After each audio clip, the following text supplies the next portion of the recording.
오늘은 요한복음을 보지 않고 주보에 있는 예레미야 25장 12절과 13절과 14절, 예레미야 25장 12절, 13절, 14절 한 목소리로 세 절밖에 안 되니까 같이 합독하겠습니다. 예레미야 25장 12절부터 14절 한 목소리로 같이 읽습니다. 시작. 여호와의 말씀이니라. 70년이 끝나면 내가 바벨론의 왕과 그의 나라와 갈대아 인의 땅을 그 죄악으로 말미암아 벌하여 영원히 폐허가 되게 하되, 내가 그 땅을 향하여 선언한 바 곧 예레미야가 모든 민족을 향하여 예언하고 이 책에 기록한 나의 모든 말을 그 땅에 임하게 하리라. 그리하여 여러 민족과 큰 왕들이 그들로 자기들을 섬기게 할 것이나 나는 그들의 행위와 그들의 손이 행한 대로 갚으리라. 아멘. 주부에는 없는데요, 성경 구절 한 구절을 아마 자막에 만들어 놨을 텐데 연관되는 구절인데, 예레미야 29장 10절 말씀 한번 보겠습니다. 예레미야 29장 10절입니다. 자막 나오죠? 같이 한번 합독합니다. 마찬가지. 시작. 여호와께서 이와 같이 말씀하시, 바벨론에서 70년이 차면 내가 너희를 돌보고 나의 선언한 말을 너희에게 성취하여 너희를 이곳 돌아오게 하리라. 다 같이 아멘 합시다. 오늘 여러분 텔레비전 뉴스를 통해서 하루 종일 시끄러웠던 광복절을 아마 오늘 보셨을 합니다. 오늘 여러분과 지금 제가 앉아서 예배를 인도하는 이유는 오늘이 강사이기 때문에 메모도 할 것 좀 메모하고, 저도 노트북으로 좀 보면서 조금 더 첨가할 부분들 나누고 그러려고 앉아서 예배를 인도하게 됐습니다. 허리가 아파서가 아니라 놀라지 마시고요. 그냥 오늘은 이렇게 세팅을 하고 여러분과 함께 광복의 의미를 여러분과 나누려고 하는데, 한 가지 미리 전제할 게 있습니다. 저도 역시 갖고 있는 정치적인 색깔이 있고요. 그리고 정치적인 부분에 있어서 제가 지지하는 정당도 있고 그렇습니다. 근데 오늘 광복절 그 행사를 보면서 만갈래로 찢어져 있는 이 나라의 아픔들을 보면서 참 마음이 아팠습니다. 아팠는데 오늘 여러분과는 지금 우리 국가적으로 갖고 있는 그런 의미에 있어서의 어떤 광복, 지금 건국절 얘기도 나오고 있는데 여튼 간에 그런 의미는 오늘 여러분과 전혀 이야기의 대상이 되지 않습니다. 그거는 여러분 이 개별적으로 갖고 있는 정치적인 성향이나 아니면 또 여러분 갖고 있는 철학적인 내용들, 이런 것들 다 갖고 있기 때문에 항상 그런 생각이 들어요. 사실은 민주주의라고 하는 개념 자체가 이 두 가지의 성향에 있는 사람들이 서로 견제하고 지지하고 이러는 상황에서 민주주의가 발전되는 건데, 우리나라 같이 이런 부분들이 정말 대단히 유감스럽긴 하지만, 그러니까 여러분들도 다 같은 생각일 걸로 생각하고요. 이강국 목사의 정치적 성향과 여러분의 정치적 성향은 똑똑할 수 없고요. 극단적으로 갈라지는 경우도 있습니다. 그건 전혀 문제가 되지 않는다고 생각하고요.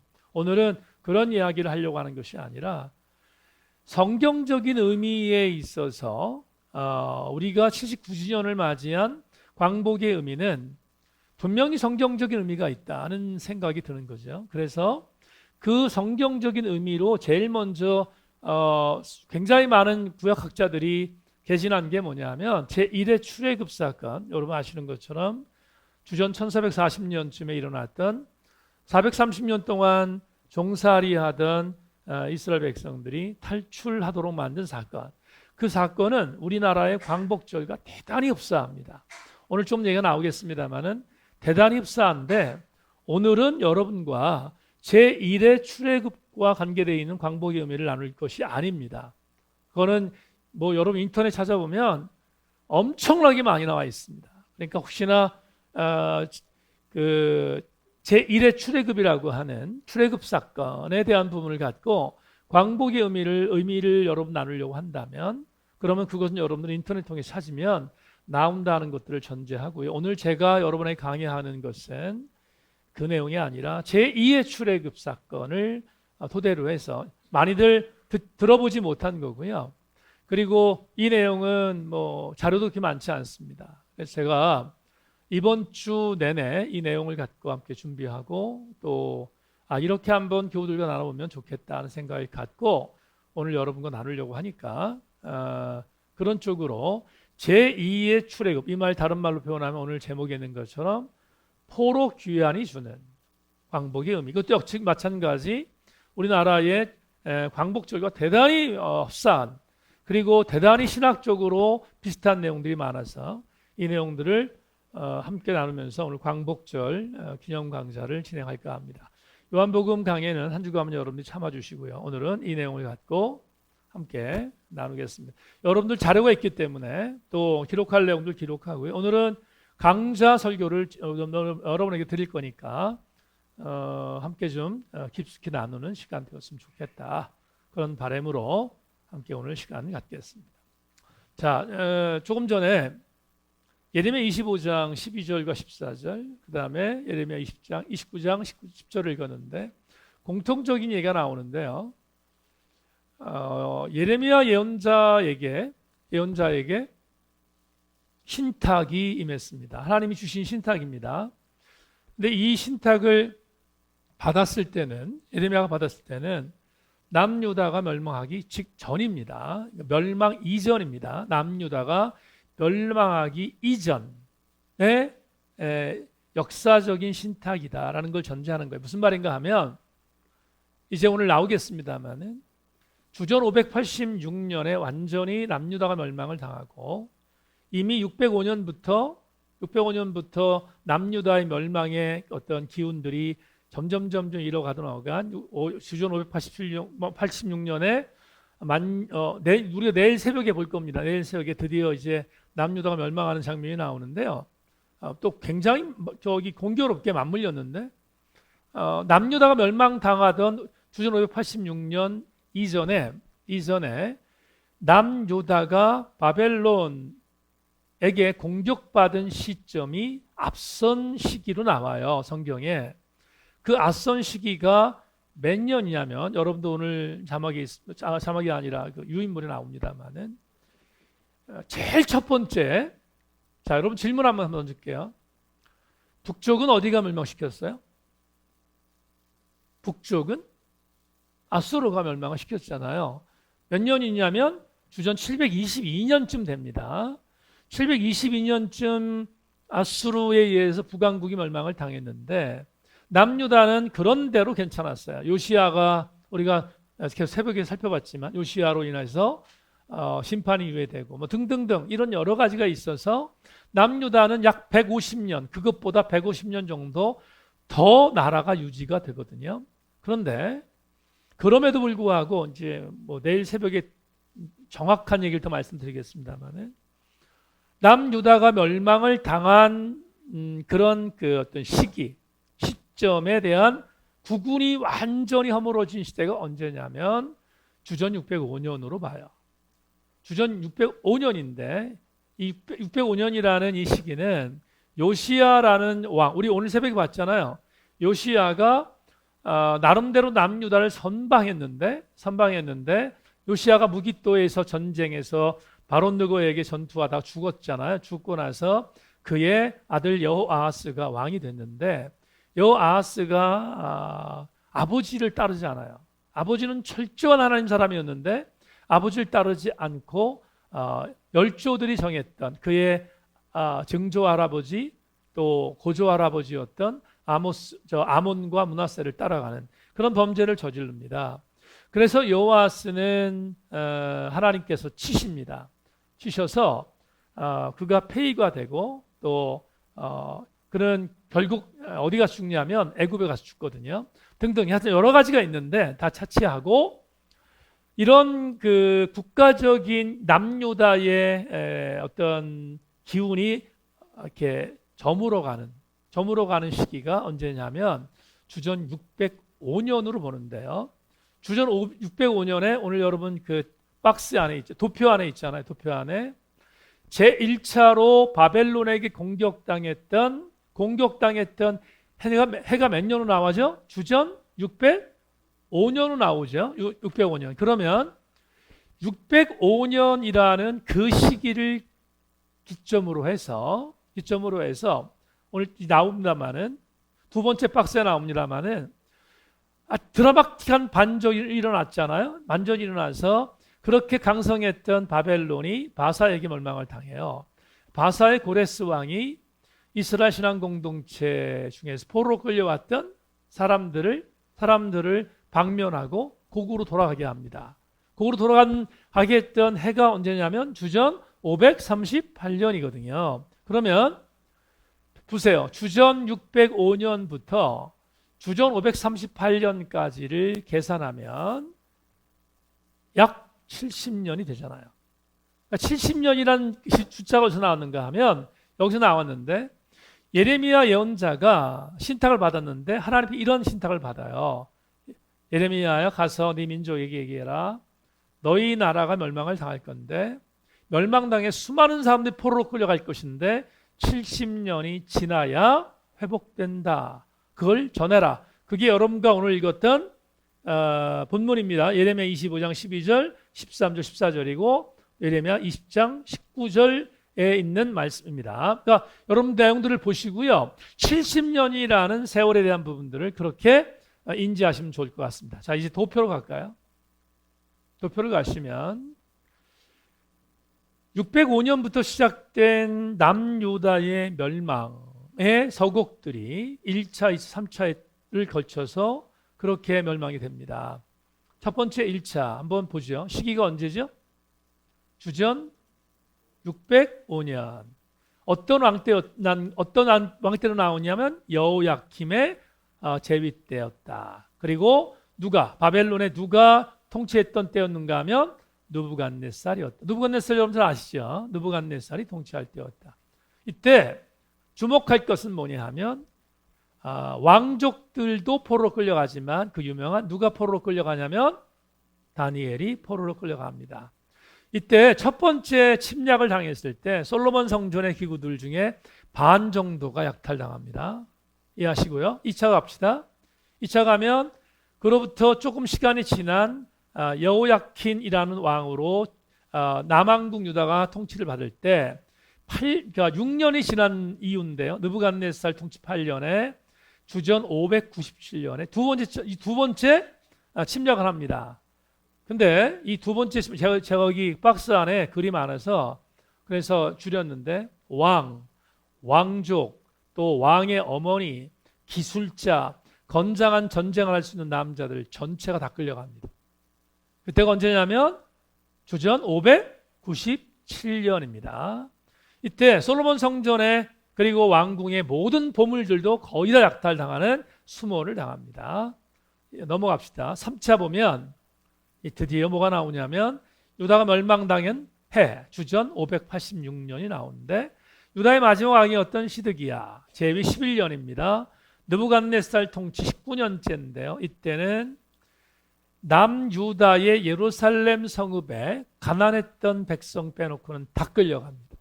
그러니까 완전히 남유다가 멸망을 당하고요. 그리고 엄청난 수모를 당합니다.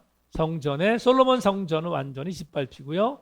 완전히 없어집니다. 그러니까 솔로몬 성전, 그 휘황찬란했던 솔로몬 성전이 완전히 짓밟힌 때가 주전 586년이다. 뿐만 아니라 예루살렘에 있었던 사람들이 살던 모든 가옥들도 전소되는 수모를 당한 때가 남유다의 멸망 시기라고 하는 주전 586년이다 하는 것들 기억하길 바랍니다.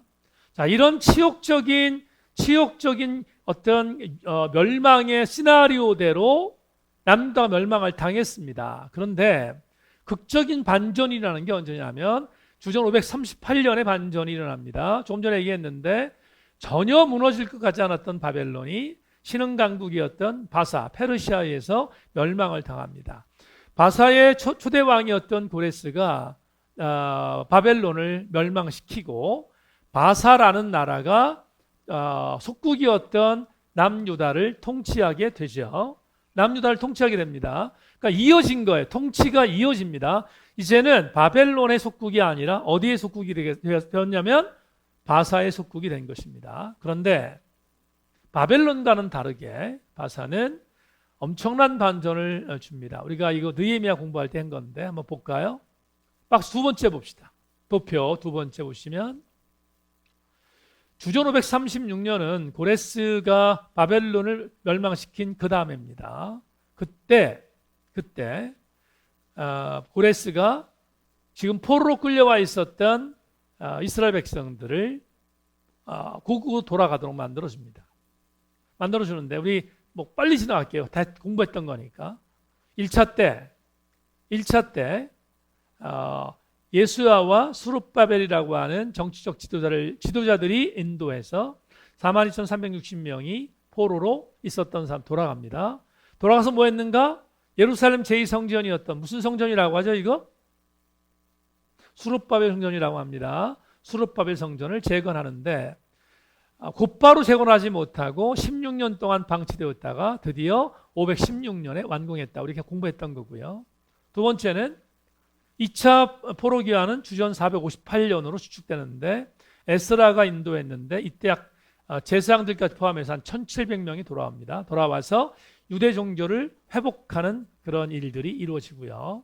마지막 우리 얼마 전에 봤던 느헤미야 강의에서 주전 445년으로 추측될 때 느헤미야가 인도했는데 이때는 몇 명이 돌아왔는지 기록이 없어요. 성경에 없고 와서 뭐 했죠? 와서 뭐 했어요? 이때 무너진 성벽을 재건했습니다. 이 도표를 여러분들에게 소개하는 이유가 있어요. 왜 그런가 하면 자, 첫 번째 도표 말고 두 번째 도표 중에서 1, 2, 3이라고 하는 530년, 458년, 445년으로 추측되는 1, 2, 3차 포로 귀환. 그러니까 지금 바벨론 바사에 있었던 끌려갔던 이스라엘 백성들이 돌아왔던 사건을 가리켜서 이해했습니까? 돌아왔던 사건을 가리켜서 다른 말로 뭐라고 하냐면 제2의 출애굽 사건이다 이렇게 얘기해요.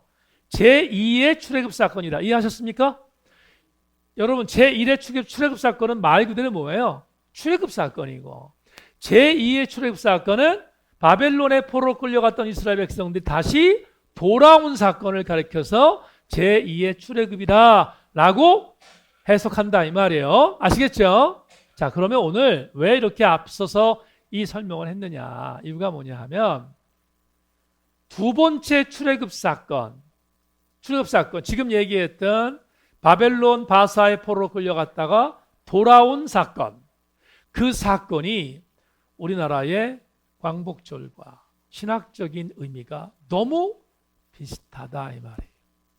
그래서 오늘 여러분과 이 두 번째 출애굽 사건을 통해서 우리나라의 하나님께서 광복절을 주신 의미가 과연 어떤 의미인가를 출애굽 사건을 통해 제2의 출애굽 사건을 통해서 조명해 보면 하나님이 제2의 출애굽 사건에서 명령하셨고 왜 제2의 출애굽 사건을 이스라엘 백성에게 허락하셨지? 라는 그 허락의 의미는 이렇게 적용할 수 있어요. 하나님이 우리나라에 1945년에 8.15 광복절을 주신 의미와 같다 이 말이에요. 여러분 의미가 이해되시면 아멘 하기 바랍니다. 그렇죠? 그런 의미입니다. 그런 의미에 있어서 오늘 우리는 제2의 출애굽 사건 포로 귀환을 통하여 한번 광복의 의미를 생각해 보겠습니다. 자, 그러면 여러분에게 한번 질문을 던져보겠습니다. 여러분 제2 출애굽 사건이 오늘의 주제입니다. 이스라엘은 왜 멸망을 당했을까? 자, 이런 생각을 좀 해봅시다. 하나님께서 아브라함과 모세와 다윗에 이어지는 계보를 통해서 언약하신 언약의 내용이 있습니다. 언약의 내용이 있습니다. 그 언약의 내용은 우리 소그룹 성경 공부 때 뭐 엄청나게 말씀을 많이 들었습니다. 하나님이 이스라엘 백성과 맺었던 언약은 쌍방 언약이었는데 그 쌍방 언약은 뭐냐? 하나님 쪽에서 이스라엘 백성들을 보면서 맺었던 언약의 내용이 뭐냐 하면 이거 있잖아요. 아브라함에게도 그렇게 하셨고 모세에게도 그렇게 하셨고 다윗에게도 그렇게 하셨는데 이거였습니다.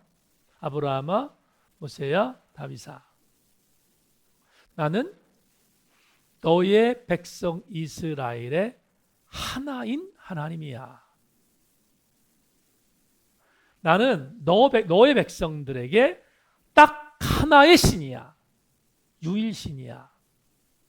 이걸 너희들이 받아들이면 언약이잖아. 언약. 받아들이면 다른 말로 약속하면 하나님이 이스라엘에게 네가 나한테 약속했으니까 나 너한테 약속을 줄 게 있을 거 아니에요. 약속하겠다. 그리고 약속한 게 뭐냐 하면 이걸 약속하셨어요. 그러면 이스라엘 너희는 바로 나의 선택된 민족이 된다. 이 말은 선택된 민족은 절대로 망하지 않는다라는 약속이었어요. 이스라엘은 절대로 망하지 않을 거야. 이 쌍방 언약을 지키는 한 나는 이스라엘의 유일한 하나님이기 때문에 너희 백성들을 내가 보호하고 돌보고 회복시킬 것이고 끝까지 이기게 만들 것이야 라고 주님이 약속하셨어요. 근데 질문할게요. 근데 이스라엘이 망했잖아요. 그러면 이스라엘이 왜 망했는가에 대한 부분을 답해야 합니다. 왜 망했는가? 이걸 조금 전에 말했던 언약으로 말합니다. 언약. 아셨죠? 언약. 이스라엘이 망한 이유는 하나님의 약속을 지킨 것이 아니라 이스라엘이 언약을 깨버렸기 때문에. 여러분, 이스라엘에게 요구한 것은 나는 너희의 하나인 하나님이잖아. 그죠? 하나인 하나님이야. 그런데 하나인 하나님인 나를 전제한다는 것은 뭐냐 하면 어떤 일이 있어도 다른 신을 믿거나 다른 우상을 섬기는 일을 하지 말라는 거였다고요. 그런데 우리가 역사를 통해서 계속 살펴봤지만 요새 새벽 예배 통해서 역사 계속 보고 있잖아요. 역사 계속 보면서 느끼는 게 뭐였습니까? 지긋지긋하게 우상 숭배하고 지긋지긋하게 말 안 듣고 지긋지긋하게 하나님의 말씀대로 안 살고.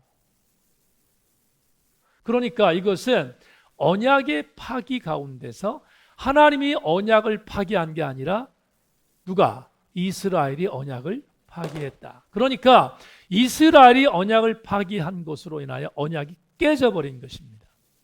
깨진 결과 이스라엘은 뭐했다? 망했다. 여러분 무슨 얘기인지 의미가 되죠? 그렇게 지금 여러분에게 되게 쉽게 설명하는 건데요. 언약의 파기를 이스라엘이 먼저 시작했기에 하나님께서 그걸 와해시켰다. 그게 남유다의 멸망이고 이스라엘의 멸망이거든요. 그러면 하나님께서 남유다를 멸망시킨 이유가 언약의 파기였다. 언약의 파기. 원인이 그렇다면 한 가지 또 하나의 질문을 해야 될 것입니다. 그러면 하나님은 남유다, 정통이었던 남유다의 멸망이 하나님의 궁극적인 시나리오였는가를 물어야 돼요. 궁극적으로 남유다를 멸망시킴으로 말미암아 내가 하나님이야 라는 권위를 그들에게 알려주는 것이 하나님의 목적이었는가? 아닙니다. 하나님의 목적은 그게 아니었다는 거죠. 그러면 하나님 목적은 뭐였는가? 멸망은 과정이고, 잘 들으십시다. 멸망은 뭐라고요? 과정이고, 궁극적인 목적은 뭐였는가 하면 회복이었어요. 그러니까 이스라엘 우리가 아주 쉽게 표현해서 여러분 자녀를 키우면서 자녀들이 빗나갈 때 자녀를 때리잖아요. 올바로 서라고. 근데 때리는데 여러분 때리는 게 목적인 부모가 있으면 그 사람 정신병자 아닙니까? 부모가 자식을 때리는 게 기분 좋아서 때려? 그런 정신병자가 어디 있어요? 그건 정신병자지. 그게 아니라 그러면 왜 때리는가 자녀를? 자녀가 회복되기를 원하는 게 목적이잖아요. 똑같은 의미인데 하나님께서 언약을 파기했던 이스라엘 공동체를 때리셔서, 때린 걸 멸망으로 봅시다. 때리셔서 망하게 하셨습니다.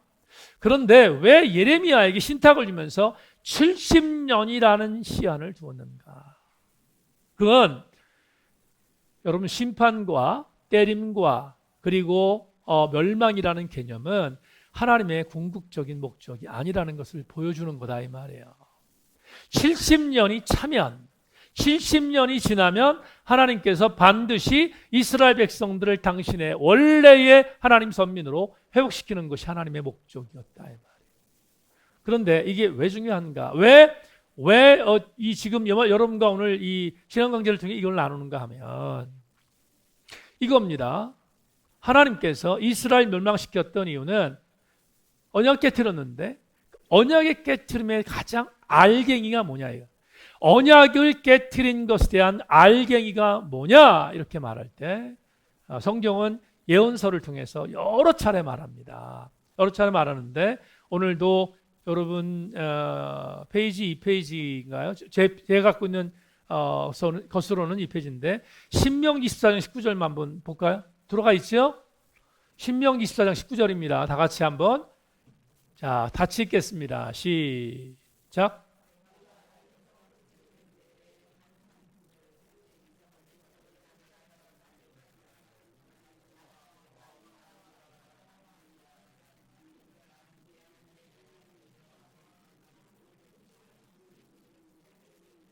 여러분, 신명기라고 하는 율법서는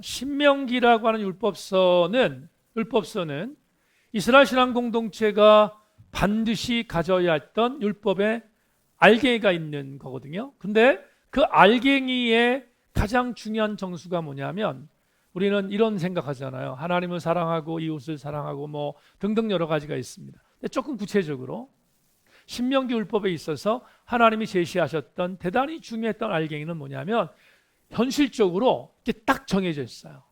고아와 과부와 객을 돌봐라. 세 부류가 있습니다. 고아와 과부와 객을 돌봐라. 이걸 성경은 뭐라고 말하냐면 두 가지로 말합니다.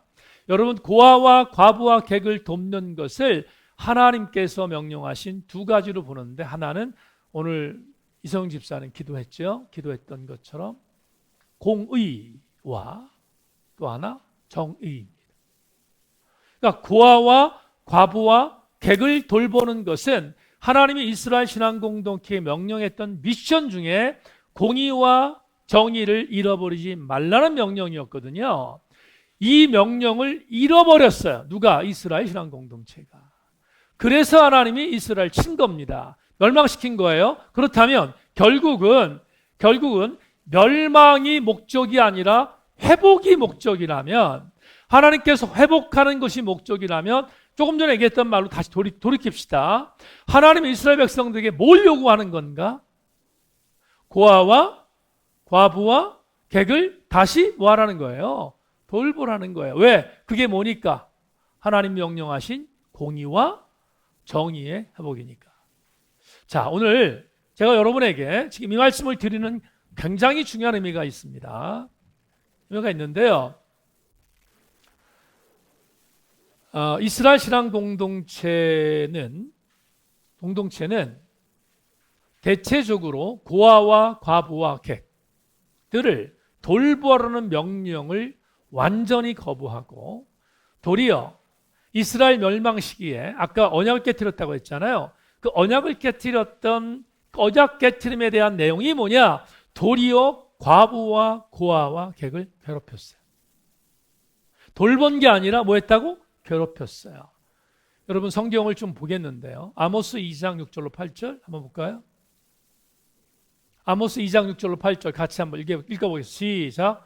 여호와께서 이와 같이 말하시되 이스라엘의 서너 가지 죄로 말미암아 내가 그 벌을 돌이키지 아니하리니 이는 그들이 은을 받고 의인을 팔며 신 한 켤레를 받고 가난한 자를 팔며 힘없는 자의 머리를 티끌먼지 속에 발로 받고 연약한 자의 길을 굳게 하며 아버지와 아들이 한 젊은 여인에게 다녀서 내 거룩한 이름을 더럽히며 모든 제단 옆에서 전당 잡은 옷 위에 누우며 그들의 신전에서 벌금으로 얻은 포도주를 마십니다. 미가 시대의 주전 8세기인데요. 미가 시대에 극악무도했던 범죄가 뭐냐 하면 고아와 과부와 객, 나약한 자들을 짓밟았던 거였어요. 그뿐이 아닙니다. 여러분 호세아서를 보면 호세아서도 제가 지금 시간이 없어서 그냥 여러분 그냥 한번 이렇게 거기 지금 유인면 나오는지 모르겠습니다만은 호세아서도 도찐개찐이었고요. 그 다음에 일반적으로 아모스 시대나 미가 시대도 도찐개찐이었어요.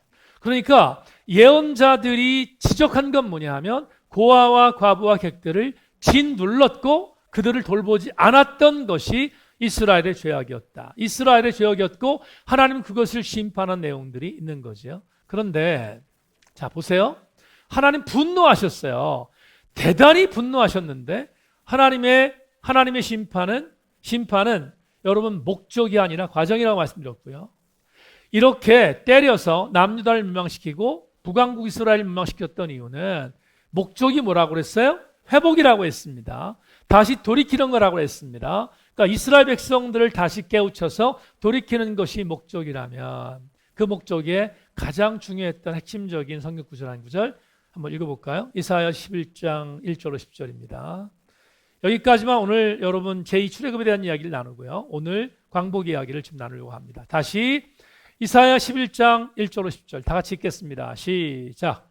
이새의 줄기에 산싹이 나며 그 뿌리에 산가지가 나서 결실할 것이요 그 외에 여호와의 영 곧 지혜와 총명의 영이요 모략과 재능의 영이요 지식과 여호와를 경외하는 영이 강림하시리니 그가 여호와를 경외함으로 즐거움을 삼을 것이며 그의 눈에 보이는 대로 심판하지 아니하며 그의 귀에 들리는 대로 판단하지 아니하며 공의로 가난한 자를 심판하며 정직으로 세상의 겸손한 자를 판단할 것이며 그의 입에 막대기로 세상을 치며 그의 입술의 기운으로 악인을 죽일 것이며 공의로 그의 허리띠를 삼으며 성실로 그의 몸의 띠를 삼으리라. 그때에 이리가 어린 양과 함께 살며 표범이 어린 염소와 함께 누우며 송아지와 어린 사자와 살찌짐승이 함께 있어 어린 아이에게 끌리며 암소와 곰이 함께 먹으며 그것들의 새끼가 함께 엎드리며 사자가 소처럼 풀을 먹을 것이며 젖먹는 아이가 독사의 구멍에 장난하며 젖된 어린 아이가 독사의 굴에 손을 넣을 것이라. 내 거룩한 산 모든 곳에서 해됨도 없고 상함도 없을 것이니 이는 물이 바다를 덮은 것 같이 여호와를 아는 지식이 세상에 충만할 것임이니라. 그날에 이 새 뿌리에 산 싹이 나서 만민의 기초로 설 것이요 열방이 그에게로 돌아오리니 그가 거한 곳이 영화로우리라. 아멘. 여러분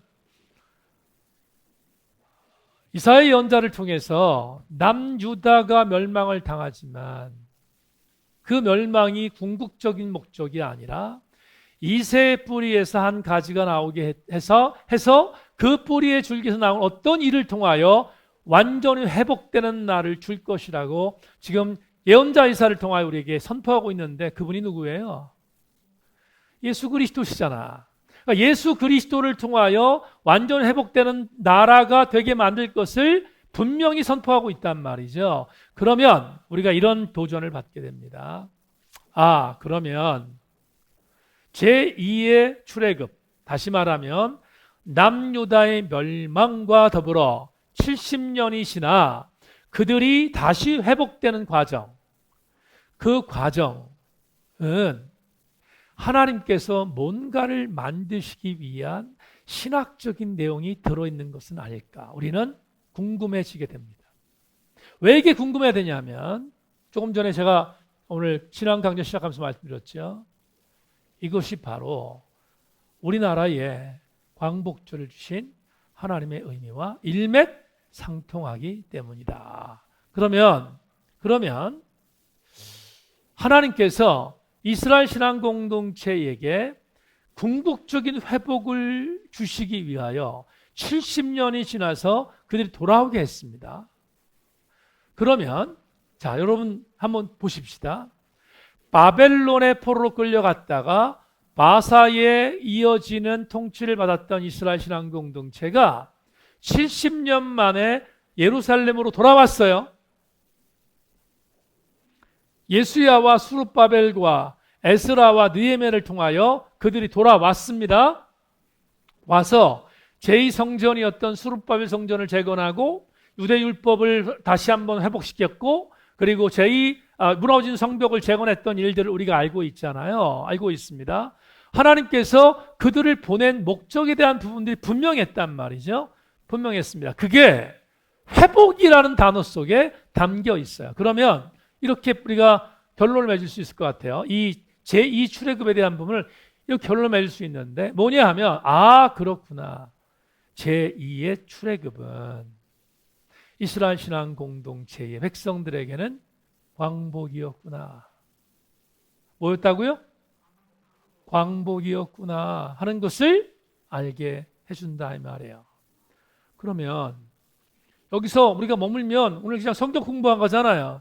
그게 아니라 제2의 출애굽이 적어도 70년 동안 압제를 받던 이스라엘 백성들이 해방된 날, 그들에게 있어서의 광복절이라면, 일제 36년 동안 압제 속에서 우리나라가 광복을 한 광복의 의미는 그냥 저절로 이루어진 것이 아니라 적어도 신앙인들인 우리에게 하나님께서 분명한 목적이 있어 우리 민족이 일본에게 넘어갔지만 36년 만에 우리나라가 해방되었구나라는 것을 신학적인 의미로 해석할 수 있다 이 말이에요. 오늘 그게 신앙강좌의 주제입니다. 여러분, 이 주제를 끄집어내기 위해서 지금까지 오늘 본문에 대한 의미를 함께 여러 가지 나누었는데, 그러면 세 가지로, 여러분 나와 있는 그대로 세 가지로 8.15 광복절이 제2의 출애굽과 견주어 볼 때 이스라엘 신앙 공동체를 회복시켰던 하나님의 은혜 속에서 8.15 광복절은 오늘 우리 민족과 우리 그리스도인들에게 어떠한 영적인 의미가 있는가, 세 가지로 여러분과 살펴볼까 합니다. 첫째 볼까요? 다 같이 시작. 8.15 광복절은 절망의 나락에서 건져 올려진 회복의 서곡이었다. 자, 여러분, 저는 일제시대의 이야기를 아버님께 들었습니다. 아버님이 술 한잔 거하게 취하시면 그러면 어린 저를 이렇게 무릎에 앉혀놓고, 강도가 아버지 어렸을 때 이랬다. 아주 정말 지긋지긋하게 들었습니다. 아버지한테. 들었는데 아버님이 1924년생이시거든요. 그러면 일제의 그 시기를 처절하게 경험하셨을 터인데, 그때의 그 잔상이 어렸을 때부터 알고 있었기 때문에 일본에 대한 부분에 있어서의 내용들을 들었는데 잘하면서, 공부하면서 일본 나쁜 놈들이네, 일본 저 인간들 정말 죽일 놈들이네 하는 그런 것보다 제게 더 와닿았던 내용이 있습니다. 공부하면서. 뭘 공부했냐면 이런 겁니다. 여러분, 저는 뉴라이트는 아니지만 이 부분은 저는 동의해요. 뭘 동의하냐면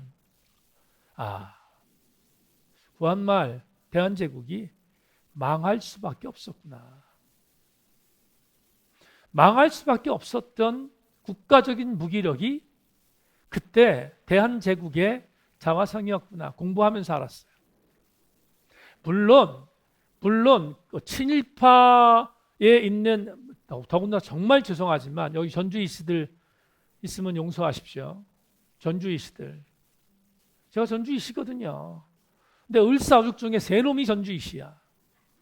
그러니까 그런 걸 생각하면 정말 할 말은 없어요. 할 말은 없는데, 근데 말입니다. 그러니까 그런 친일파가 있고 그런 나쁜 놈들이 있었지만 어쨌든 간에 전주이시가 왕과를 이루고 있었던 구한말은 망할 수밖에 없었던 무기력이 있었구나. 이유가 뭐냐? 저는 이렇게 생각해요. 이게 여러분에게 드리는 첫 번째 어떤 메시지인데요. 구한말은 공의와 정의가 없었어요. 하나님께서 원하시던 공의, 하나님께서 원하신 정의가 있어야 되는데 구한말은 정의, 공의 전혀 없었던 제국이었습니다. 그러니까 공의와 정의가 없었던 그 나라는 망하는 게 당연한 것이었다 이 말이에요. 망하는 게. 다시 한 번만 여러분, 우리가 이걸 지금 진보적인 개념에 있는 많은 사람들이 이런 얘기를 하잖아요. 그래도 일본이 우리를 침략한 것이 그게 심각한 범죄다. 뭐 저도 동의합니다. 동의 안 하는 거 아니에요. 동의하는데 제가 지금 말하는 첫 번째 내용은 뭐냐 하면 구한말은 절망이었다. 절망. 구한말은 희망이 없었던 세상이었다. 그러니까 절망의 가장 한복판에 있었던 그때 나라는 망할 수밖에 없었어요. 그러면 이렇게 연결할 수 있는 거예요. 물론 우리나라의 자주 독립은 아니었습니다. 우리나라가 뭔가를 잘했기 때문에 독립한 거 아닙니다. 여러분, 이스라엘 신앙 공동체가 제2의 출애굽을 경험했습니다. 이스라엘이 뭔가 잘났기 때문에 이스라엘이 바사에서 예루살렘을 돌아왔는가? 여러분들 얘기했잖아요. 일도 없어요. 일도 없어. 이스라엘 백성들이 뭘 잘했기 때문에 다시 예루살렘을 돌아왔다? 성경은 그걸 얘기하는 게 일치 없습니다. 전적인 하나님의 뭐였어요? 은혜였어요. 그러니까 우리나라가 절망에 있었던 구한말이 멸망할 수밖에 없었고, 그런데 아무것도 안 했어요. 물론 독립군들이 최선을 다했습니다. 다 했습니다. 근데 지금 얘기하는 건 보편타당한 걸 얘기하는 거예요. 보편타당하게 대한민국의 어떤 정치나 대한민국의 구도 자체가 정말로 아름다운 나라가 됐기 때문에 때가 돼서 하나님께서 우리나라에 광복을 주셨는가? 저는 전혀 그렇게 생각하지 않아요. 더욱더 성경적으로 맞습니다. 우리는 절망의 나락에 있었던 구한말을 경험했던 민족입니다. 그런데 하나님이 왜 우리에게 8.15를 주었는가? 이유가 뭔가? 저는 이게 바로 하나님의 은혜를 통하여 울려진 회복의 서곡이었다. 저는 이렇게 믿어요. 하나님께서 우리 민족을 절대로 포기하지 않은 하나님이 주신 회복의 서곡이었다. 이렇게 해석하는 거예요. 한번 보세요. 이스라엘을 포기하지 않으신 하나님. 여러분, 이건 굉장히 은혜로운 말인데요. 이스라엘을 절대로 포기하지 않으신 하나님은 이스라엘이 잘났기 때문에 포기하지 않은 것이 아니라 하나님께서 이스라엘을 사랑하셨던 전적인 은혜였던 것처럼 이 땅 대한민국을 하나님께서 8.15의 광복의 의미를 주셨던 의미는 그건 전적인 하나님의 은혜였다. 그런데 그 하나님의 은혜는 두 번째, 세 번째가 나옵니다만은 그냥 공짜로 주어진 것은 아니다. 하나님께서 은혜를 주셨습니다. 전적인 은혜를 주셔서 우리나라에 8.15라고 하는 광복절을 주신 것은 그건 정말 부인할 수 없는 하나님의 절대적인 은혜였어요. 절대적인 은혜였습니다. 이걸 진보적인 차원에서 아니면 보수적인 관점에서 광복절이 중요하다, 광복절 중요하다, 지금 싸움 터지고 있는데 저는 목사니까 정치적인 이데올로기로 건국절이 오는가? 광복절이 오는가? 예를 들어서 여러분 진보적인 사람들은 건국절 주장하는 인간들에 대해서 인간같이 여기지 않고 건국절을 주장하는 사람은 광복절에 대해서 인간같이 여기지 않는 거, 그건 정치적인 생리예요. 그러니까 정치적 이데올로기의 생리는 그렇다 칩시다 이 말이에요. 그건 내가 뭐 관여할 수 있는 것은 아닙니다. 나는 어떠한 광복절을 지지하는가 아니면 건국절을 지지하는가, 저는 뭐를 지지하는 어떤 사상이 있어요. 저는 분명히 있습니다. 근데 지금 그게 중요한 게 아니라 오늘 이 8.15 광복절 79년에 우리에게 주신 메시지는 뭐냐 하면, 왜 하나님께서 대한민국이라는 나라를 일제 36년의 압제 속에 있었고 고통을 당하게 하셨고, 그런데 36년 만에 다시 우리에게 광복의 은혜를 주셨는가? 이유가 뭔가? 저는 이렇게 해석한다는 거예요. 어떻게 해석하는가? 하나님은 하나님이 계획하신 나름대로의 시나리오가 있었기에 그 시나리오를 이뤄가기 위한 회복의 서곡이었구나. 회복의 서곡이었구나. 영준아, 조용히 할게. 천천히 할게. 회복의 뭐였다? 서곡이었다. 그게 첫 번째 우리 8.15 광복절에 주시는 제2출애굽과 나눌 수 있는 첫 번째 은혜입니다. 자, 그런데 두 번째하고 연결합니다. 두 번째 볼까요? 다 같이 한번 읽어볼까요? 시작. 8.15 광복절은 쓰러진 나를 다시 세우란 하나님의 작품이었다. 여러분, 이스라엘은 멸망을 당하고 나서 이스라엘은 뭔가 건질 만한 하나님의 어떤 은혜를 경험했던 내용들이 없었습니다. 근데 말씀드린 것처럼 전적인 하나님의 은혜로 바벨론에서 포로로 돌아오는 은혜를 주셨습니다. 우리나라와 똑같은데 우리나라가 광복을 했습니다. 외세의 강력한 간섭에 의해서 나라가 두동강이 됐지만 여튼 간에 우리는 광복을 맞이했습니다. 그런데 하나님께서 남쪽에 하나님을 믿을 수 있는 영역을 만들어 주셨습니다. 북쪽이 아니라 남쪽에 하나님을 믿을 수 있는 영역을 만들어 주셨습니다. 그러면 우리는 두 번째의 은혜로 접근할 수 있는데요. 뭐냐 하면 하나님께서 광복을 우연하게 주신 것이 아니라 하나님이 계획하신 시나리오가 있었구나 하는 것을 알게 됩니다. 그 시나리오가 뭘까? 여러분 잘 보세요. 1차 포로 귀환자들이 포로로 귀환해서 뭘 세웠다고요? 제2 수룹바벨 성전을 세웠습니다. 3차 포로에서 돌아왔던 느헤미야와 많은 하나님 백성들은 무너진 성벽을 재건했습니다. 이 말을 제가 공의와 정의라는 단어로 바꾸겠습니다. 이스라엘 신앙 공동체가 공의와 정의를 저버려서 멸망당했습니다. 맞습니까? 오늘 제가 얘기했던 그대로 맞죠? 그런데 하나님이 이스라엘 신앙 공동체를 다시 회복시켜서 고구로 돌아오게 했습니다. 그 성전을 세우게 했고 성벽을 세우게 했습니다. 이 말은 하나님 부탁이 있어요. 하나님 미션이 주어진 겁니다. 이스라엘 신앙 공동체야 무너뜨렸던 공의와 정의를 다시 세우라. 다시 세우라. 여러분 단순히 성전 재건과 성벽 재건은 건물 지은 게 아니었어요.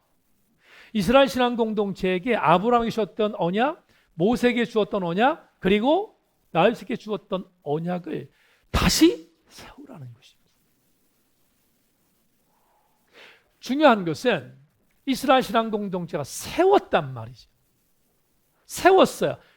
여러분 학개서를 보면 솔로몬 성전을 보았던 아주 나이든 분들이 있습니다. 근데 제2성전이었던 수룹바벨 성전을 재건해서 성전을 봉헌할 때 나이든 백성들이 울어요. 그러니까 솔로몬 성전을 보았던 어른들이 울어요. 제2성전 수룹바벨 성전을 봉헌하면 기쁘잖아요. 근데 울어. 왜 울었어요? 왜 울었을까요, 여러분? 나이든 사람들이 아주 나이든 사람들이 제2성전 수룹바벨 성전을 재건했을 때 고국에 돌아와서 그 성전을 재건하는데 그걸 보고 막 웁니다. 왜 울었겠어요? 아프니까 울었어요. 뭐가 아팠을까요? 제2 수룹바벨 성전의 규모를 보니 제1성전이었던 솔로몬 성전에 비하면 오늘날로 표현하면 화장실 같았어요. 그러니까 얼마나 슬펐겠어요. 우리가 이런 잘못을 해서 이 보잘것이 없는 성벽을 제공할 수밖에 없도록 만든 이게 얼마나 서글펐겠냐고요. 그러니까 나이든 분들이 너무너무 슬퍼서 잠이 없어 울어요. 근데 하나님께서 울고 있는 그들을 향해서 이렇게 말씀합니다. 울지 말아라. 너희들이 본 이 자그만 이 제2수룹바벨 성전이 제1성전이었던 솔로몬 성전에 비해서 더 엄청난 하나님의 성전이 될 것이야. 이렇게 위로해요. 여러분, 하나님은 이스라엘 신앙 공동체의 기대감을 절대로 없애지 않았어요. 눈에 보기에는 제2수룹바벨 성전이 너무나 규모가 형편없었고 솔로몬 성전에 비해서 정말 기가 막히게 보잘것이 없었지만 하나님의 입장에서 바라볼 때 하나님의 시각으로 공의와 정의만 바로 세우는 수룹바벨 성전이 되면 이 성전을 통해 하나님이 일하신다고 약속하신 거예요.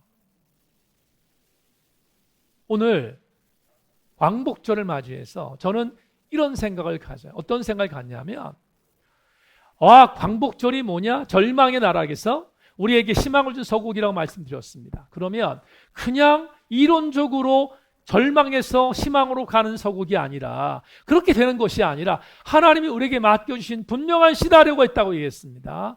근데 그 시나리오가 뭐냐? 저는 그게 한국교회라고 믿는 거예요. 한국교회라고. 왜?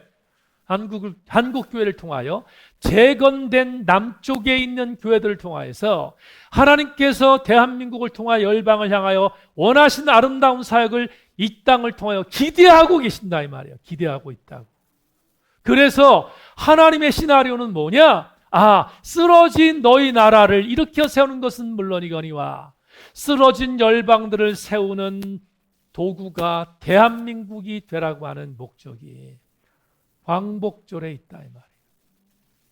여러분, 굉장히 중요한 미션인데요. 굉장히 중요한 자존감인데요. 한국교회가 지금 많이 힘들잖아요. 어렵잖아요. 쓰러지고 막 무너지고 있습니다. 그런데 말이에요, 제2의 출애굽 사건을 통하여 우리에게 주는 신학적 조명으로 접근한다면 흔들리지 아니하는 영성이 나 있어요. 뭐냐? 한국교회가 마지막 보루라는 거예요. 마지막 보루. 하나님의 교회는 그냥 세워지지 않았어요. 대한민국에 있는 교회는 그냥 세워진 게 아니라고요. 하나님의 특별하신 섭리 가운데서 은혜 중에 광복을 주셨고 그 광복을 통하여 계획하신 시나리오대로 만들어진 게 한국교회다 이 말이에요. 그러면 한국교회는 반드시 할 게 하나 있다. 뭐냐? 여러분에게 오늘 계속 말씀드립니다. 잃어버린 공의와 정의를 회복하는 것입니다. 자, 이걸 풀겠습니다. 공의와 정의를 회복하는 것을 피상적으로 말하지 않고 구체적으로 오늘 여러분에게 제시했던 단어로 쓰겠습니다. 한국교회가 다시 회복되는, 그리고 다시 쓰러진 대한민국을 세울 수 있는 방법을 오늘의 여러분이 선포했던 용어로 바꾸겠습니다. 한국교회는 상실된 고아와 과부와 객을 돌봐야 합니다. 그게 한국교회가 할 일입니다. 여러분, 고아와 과부와 객이 어떤 존재들입니까? 어떤 존재가 고아와 과부와 객이었어요? 제가 언젠가 한번 말씀드렸지만 과부가 두 렙돈을 하나님의 성전에 드렸습니다. 부자들이 와서 엄청난 헌금을 했습니다. 주께서 두 렙돈을 드린 과부를 칭찬했습니다. 이 과부는 재산의 전부를 드렸다. 많은 사람들은 과부가 재산의 전부를 드렸기 때문에 그 두 렙돈이 엄청난 헌금이라고 칭찬하고, 그래서 저를 비롯해서 많은 목회자들이 어떻게 적용하냐면 하나님 앞에 온전히 드리는 헌금, 하나님께 온전히 드리는 재산, 이런 것들을 하나님 기뻐하신다라고 왜곡합니다. 왜곡이란 단어 써서 죄송한데 어쩔 수 없습니다. 왜곡합니다. 여러분, 그 텍스트는 그런 게 아니에요. 그 텍스트의 가장 중요한 메시지는 뭐냐 하면 두 렙돈이면 우리나라 돈으로 200원 정도 됩니다. 우리나라 돈으로 200원 정도 됩니다. 그런데 그 두 렙돈 200원이 그 과부의 한 달 생활비였습니다. 그러면 주께서 그 메시지를 통해 말씀드리는 메시지가 뭐냐 하면 이겁니다.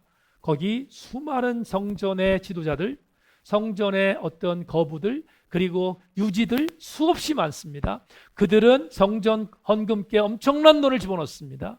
그런데 주께서 이렇게 말씀한 거예요. 너희들이 드린 헌금 하나님 안 받는다.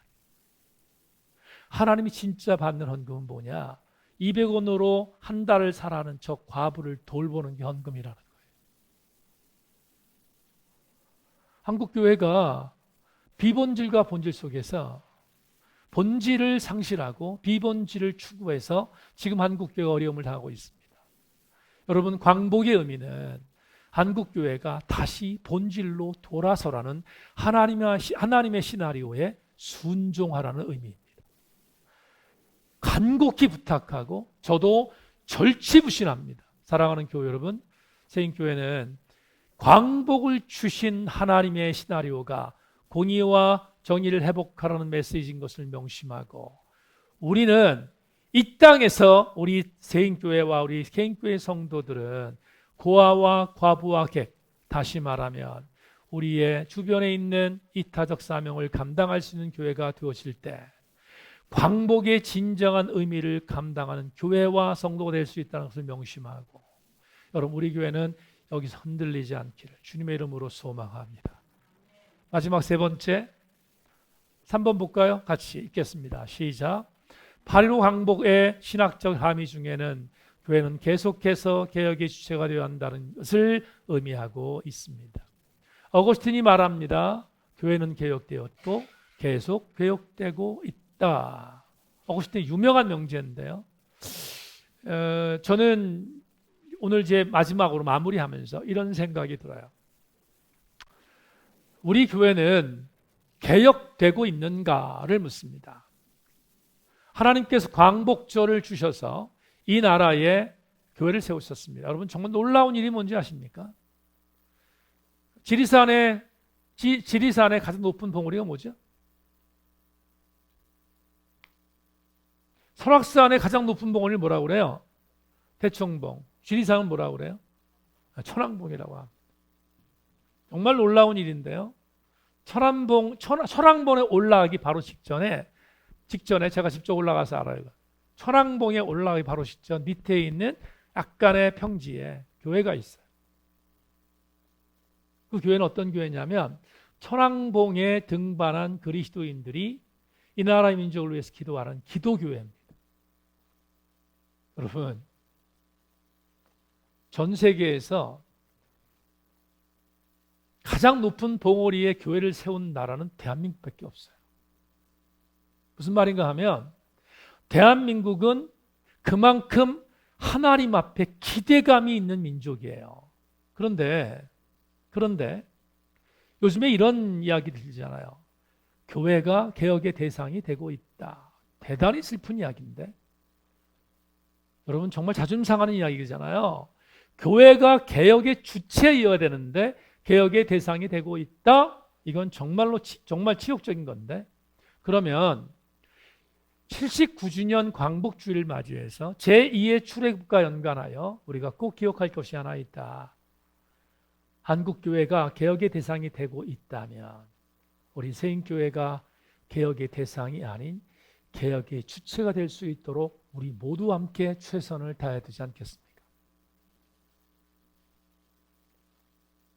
우리 그리스도인들을 바라보면서 저는 이 마지막 어거스틴의 명제를 놓고 제가 생각하는 것이 있는데요.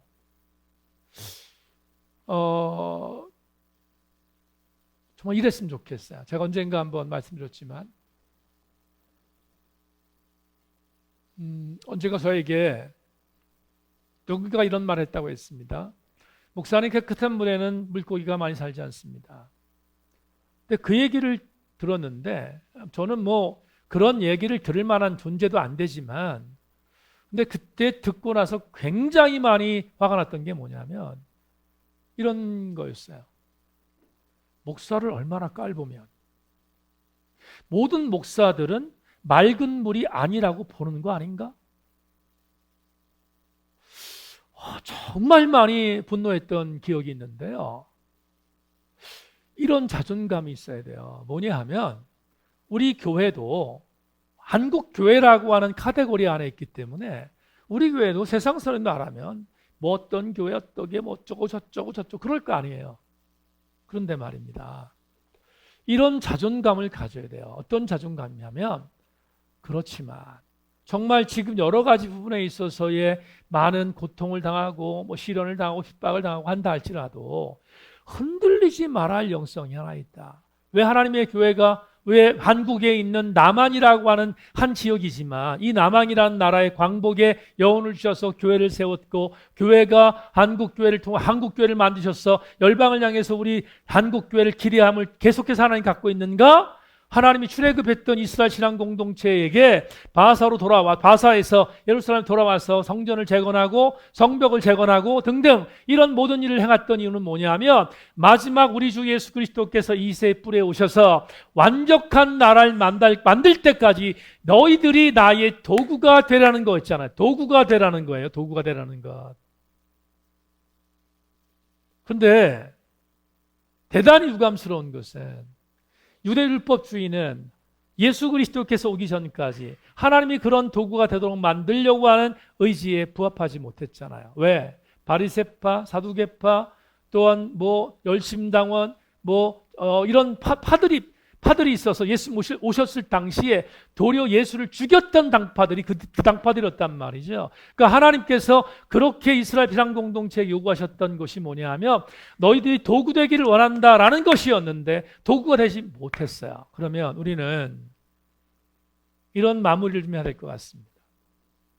반면교사를 삼아야 되지 않겠는가. 한국교회가 어렵습니다. 힘듭니다. 그렇지만 끝까지 우리 세인교회는 물론이거니와 한국교회가 하나님의 도구가 되도록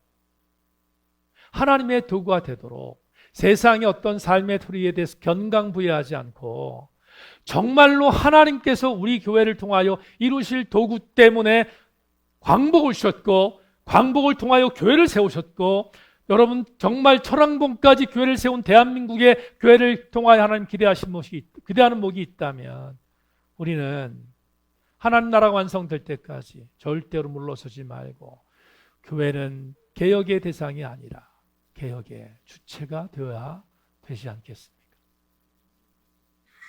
여러분이 도구입니다. 한 사람도 예외 없이 여러분이 하나님의 도구입니다.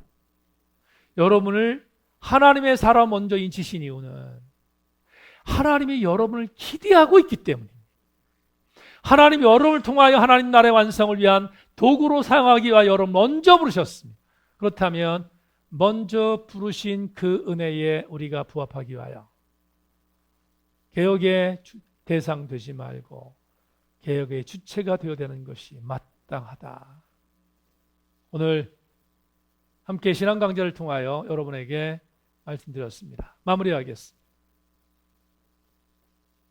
오늘 강의에 참여하시는 사랑하는 여러분, 다시 한번 8.15 광복절은 절망의 나락에 있었던 이 땅 대한민국을 회복하라는 서곡이었고 8.15 광복절은 쓰러진 나라를 다시 세우라는 하나님의 시나리오였고 8.15 광복절은 교회를 통해서 개혁의 주체가 되라고 하는 미션을 감당하라는 아름다운 신학적 함의가 있다는 것을 명심하고 우리 교회가 이 주인공 되기를 주님의 이름으로 소망합니다.